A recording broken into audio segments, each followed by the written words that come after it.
No último vídeo nós vimos uma implementação mais eficiente do algoritmo de Dijkstra, pelo menos em geral para grafos mais esparsos, ela é bem mais eficiente, e essa maior eficiência veio do uso da estrutura de dados heap.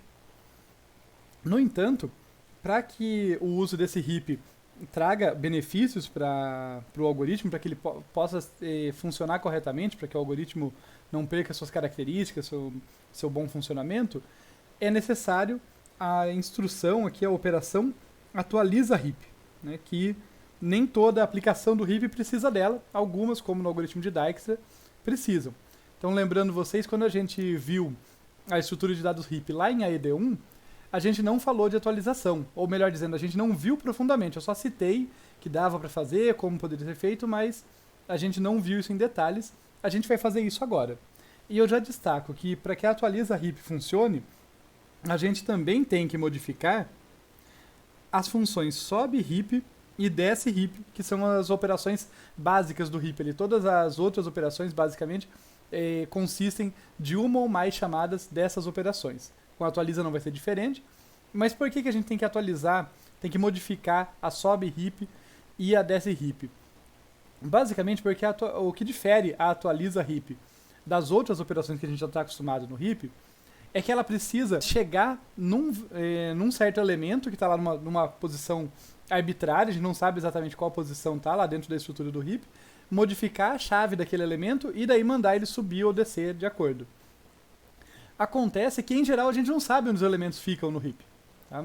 O heap básico, a gente não sabe, a gente insere eles e a gente vai removendo em ordem crescente de prioridade se for um heap de mínimo, em ordem decrescente se for um heap de máximo. Para ter essa informação, para saber, olha, o elemento 10 está em tal posição do heap, chega lá e modifica ele, eu preciso do vetor auxiliar pós-h, né? Justamente o nome dele faz referência à posição no heap, ele me dá a posição de cada elemento no heap. Só que para que ele seja correto, não basta ele no início estar correto. Toda vez que o heap modificar, toda vez que alguma mudança ocorrer no heap, e a sobe heap e a desce heap mudam a estrutura do heap, esse pós-h tem que ser atualizado. Tá? Então é por isso que para que atualize e funcione, eu tenho que saber onde estão as posições. Preciso de um pós-h atualizado. E para que o pós-h seja atualizado, a sobe heap e a desce heap devem ser modificados. Então, o primeiro que nós vamos ver é um exemplo aqui das operações num heap de mínimo. Eu vou relembrar vocês brevemente qual é a estrutura de um heap ali. Lembrando vocês que o heap corresponde a uma árvore binária completa ou quase completa, que é implementada num vetor. Ele tem a lógica de uma árvore binária, mas é implementada, linearizada ali num vetor. Aqui eu fiz o desenho como árvore para facilitar a visualização do que vai acontecer. Tá? E nós vamos ver aqui, então, um exemplo da operação no heap de mínimo, no caso de uma operação de atualização, em que o conteúdo dos elementos é independente da chave. A gente usa a chave para prioridade e o conteúdo é o que está armazenado ali, é o objeto que está armazenado. No nosso exemplo do algoritmo de Dijkstra, para ficar mais palpável, era o rótulo do vértice. Tá? E a gente vai ver aqui como atualizar, como fazer operações aqui, atualizando o vetor de posição, o vetor pós-h. Tá? Mas saindo das generalidades, vamos ver aqui um exemplo mais palpável. Então, tem bastante informação nessa implementação do heap. Tem um motivo para que lá em AED1 eu tenha apresentado o heap mais básico para vocês. Porque a gente vai encarando as dificuldades aos poucos. Então eu vou começar relembrando vocês aqui como o heap funciona e eu vou começar também identificando com bastante cuidado aqui cada uma dos elementos aqui. Então eu vou usar sempre aqui esse laranjinha para representar a chave ou prioridade de um certo elemento no heap. Lembrando vocês, um heap de mínimo, elementos com menor prioridade ficam acima dos maiores. E eu vou estar sempre usando essa cor para chave ou prioridade aqui. Já o que está sendo armazenado, a ordem é determinada pela prioridade, mas o conteúdo vai ser em roxo. Tá? E eu coloquei aqui conteúdo ou rótulo, porque no nosso caso aqui, para ficar mais fácil, a gente sabe que o nosso conteúdo é justamente o rótulo dos vértices. Tá? O conteúdo do nosso heap ali, de cada elemento do nosso heap, é justamente o rótulo do vértice para a gente saber, olha, lembrando da aplicação lá em Dijkstra, qual o vértice que tem a menor distância para eu remover ele. Então, as chaves vão ser, ou prioridades vão ser essas distâncias e o conteúdo desse rótulo. E eu tenho em azulzinho aqui a posição no heap. Então vamos ver do que se trata aqui. Vamos primeiro focar no heap H. Tá? Esse H aqui é o nosso heap, que está representado como uma árvore. O que significa cada elemento aqui? A parte azul aqui, que está do lado dos nós, olha só, está em ordem crescente, né? 0, 1, 2, 3, 4, 5. Ela corresponde à posição que esse elemento está no vetor do heap. Né? Como eu já falei, o heap ele tem uma estrutura, uma lógica de árvore, tem pais e filhos ali, de árvore binária em particular, mas onde os elementos estão, de fato, é num vetor. Por isso que a raiz aqui está na posição 0 do vetor, depois o nó que tem aqui conteúdo 3 e prioridade 11 está na posição 1, o próximo nó que tem conteúdo 5 e prioridade 15 está na posição 2 e assim por diante. Então, nós temos ali esses azuizinhos representando isso, representando onde que eu posso encontrar cada elemento no meu vetor.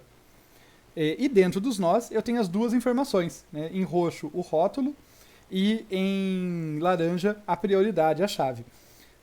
Daí, a propriedade fundamental do heap, que inclusive quando a gente modifica ele, a gente tem que restaurar para que ele continue sendo um heap válido, um heap correto, é que a chave, a prioridade do pai é sempre menor ou igual que as prioridades dos seus filhos.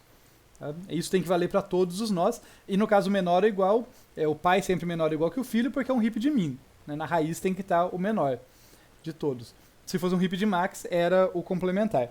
Então notem que esse heapzinho aqui realmente respeita isso. Né? O 7 é menor do que o 11 e do que o 15. O 11 é menor do que o 13 e o 31. O 15 é menor do que o 22. Então está respeitando. Notem que a estrutura do heap é de acordo com a prioridade. O conteúdo é só uma informação que vai junto nos nós ali. Então, nesse caso aqui, quem tem a menor chave é o rótulo 2 ali, o conteúdo 2. A gente pode pensar que é o vértice número 2 que tem a menor distância. Sempre fazendo paralelo com a aplicação que a gente acabou de ver. Então, encarando esse heapzinho aqui, o que tem no pós-H, no nosso vetorzinho pós-H? Esse vetor pós-H, ele é indexado por rótulos, por conteúdo. Tá? Então ele vai ser indexado ali pelo conteúdo de cada elemento. E o que ele me informa é em que posição do heap, em qual das posições azuisinhas, na 0, 1, 2, 3, 4 ou 5, eu posso encontrar aqueles vértices. Para deixar bem claro, a gente vai preencher esse pós-H, né? Para ficar bem claro como que a gente encontra as coisas nele. Então, note que a informação que está nele, eu consigo derivar do heap, eu consigo deduzir a partir do heap. É só olhar, olha, pós-H, o conteúdo 0, onde que ele está? Por inspeção, eu vejo que ele está aqui, canto inferior esquerdo, né, posição 3, né, nessa folhinha aqui, na posição 3. Então, eu coloco 3 aqui, preencher. Então, eu sei agora, se eu estiver procurando o rótulo 0, o vértice 0, para atualizar a chave dele, por exemplo, eu vou por a posição 3 do meu heap, do vetor do meu heap. O 1, onde que está? Está na posição 5. E o 2? O 2 está lá na raiz, né, na posição 0. O 3 está na posição 1. O 4 está na posição 4. Notem que são coisas diferentes, só o mesmo valor, né? Mas uma coisa é o rótulo, o conteúdo lá o vértice, se vocês quiserem pensar. E o outro é a posição do heap em que ele está. E o 5 está na posição 2. Então, agora a gente tem o vetor pós preenchido corretamente. Se eu quiser modificar algum elemento ali, eu consigo. Eu vou copiar, então, isso que a gente acabou de desenhar, porque a gente vai começar a manipular essas informações. Então, eu vou colocar aqui do lado para a gente começar a trabalhar. Vou deixar à esquerda a versão imaculada ali, né? Original, e a gente vai começar a trabalhar. Vou passar as barrinhas de separação. Vamos lá. Então, o que a gente vai fazer? A instrução que a gente vai ver o exemplo é atualize a chave do vértice 1 para valor 4. Então, eu quero saber onde está o vértice 1 no heap e mudar a chave dele de acordo. Vamos começar a fazer isso? Então, primeira coisa, qual que é o primeiro passo? O primeiro passo é vir aqui no vetor pós-H, no índice 1, já que eu quero mexer no vértice 1, né? Eu vou ali, e vejo onde que eu encontro ele no heap. Eu encontro ele na posição 5, no índice 5 do vetor do heap. Tá? Então esse é o primeiro passo, encontrá-lo, para saber onde que eu encontro. Feito isso, eu vou lá na posição 5 e faço a atualização. No caso, eu quero atualizar a chave do vértice 1 para o valor 4. Então eu vou chegar aqui, na posição 5 do heap, do vetor do heap, onde está armazenado o vértice 1, eu olho e falo, nossa, a chave era 22, agora ela vai se tornar igual a 4. Então, substituir ali a chave pelo valor 4. Acabou? Não, se fosse isso, seria trivial, né? Mas o heap não manteria a sua propriedade, lembra? Eu sempre preciso que a chave do pai seja menor ou igual que a chave dos seus filhos. Ao modificar aqui, ao reduzir o valor da chave do vértice 1 aqui, que estava na posição 5, de 22 para 4, a chave dele se tornou menor do que a do seu pai. Então, sempre que eu faço uma mudança no heap, né, nesse caso não vai ser exceção, eu tenho que ver se eu não tenho que restaurar a estrutura do heap. Nesse caso, como a chave diminuiu, eu vou fazer um sob-heap, porque uma chave menor possivelmente tem que estar mais para cima na estrutura, na estrutura de árvore desse heap. Então, para fazer isso, eu vou copiar aqui essas informações para a gente poder brincar com elas. Olha só, então lembrando, eu acabei de trocar o valor 22 para 4 na chave do vértice 1 ali, né, o conteúdo é 1 e que estava na posição 5, e daí eu invoco a sob-heap. O que a sob-heap faz? Ela vai conversar, que ela vai fazer uma comparação entre os valores que estão nesse nozinho aqui, que tem a setinha, e o nó pai dele. Então eu vou fazer essa comparação.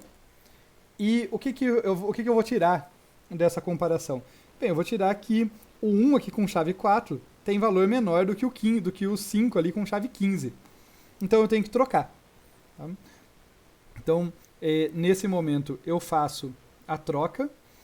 Para deixar bem passo a passo aqui para vocês, eu vou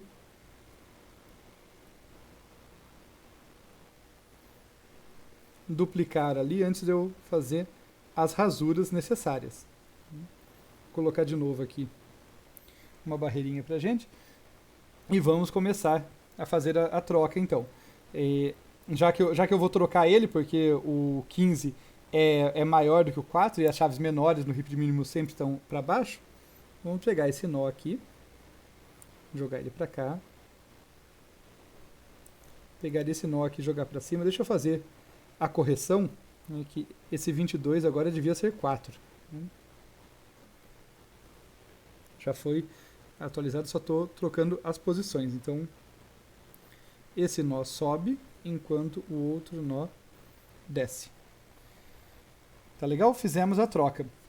Mas, não para por aí, porque como eu disse, quando eu mudo a estrutura do heap, eu preciso atualizar as posições. Notem que se agora eu for acreditar no pós-H aqui, e olhar onde que o 1 está, ele vai me dizer que ele está na posição 5, e não está. Agora é o nó com conteúdo 5 que está lá.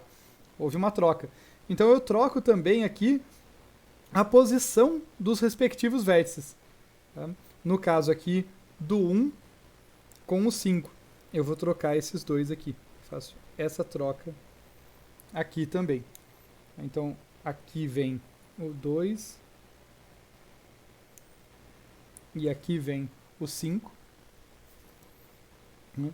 Indicando agora que o vértice 1 vai ser encontrado na posição 2 do heap, o vértice 5, o valor com conteúdo, o elemento com conteúdo 5, vai ser encontrado na posição 5. Acabou? Não, essa é a operação base, mas eu não subo uma única vez, eu subo até reestabelecer as propriedades do grafo. Então, eu vou olhar de novo aqui e vou falar: a chave 4 é menor do que a chave 7? Não é. Então eu tenho que substituir meu pai de novo. Então vamos fazer aqui uma última cópia.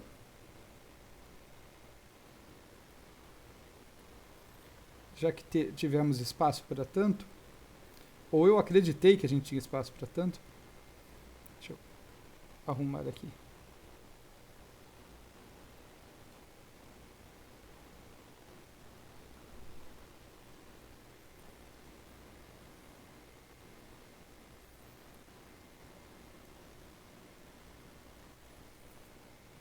Então, como 7 é maior do que 4, a gente tem que inverter esses dois nós.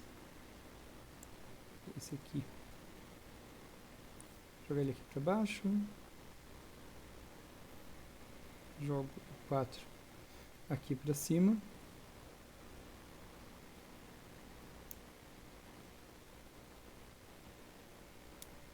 E a gente inverteu, então, o nó que estava na posição 2 com o pai dele que está na raiz. E daí o que a gente tem que fazer? A gente tem que fazer a troca novamente. Eu vou apagar esse aqui para a gente trocar a troca no vetor pós, né, para manter. Então, agora eu vou trocar o valor que estava no 1, né, na posição 1 ali, no índice 1, com o valor que estava no índice 2. Vou fazer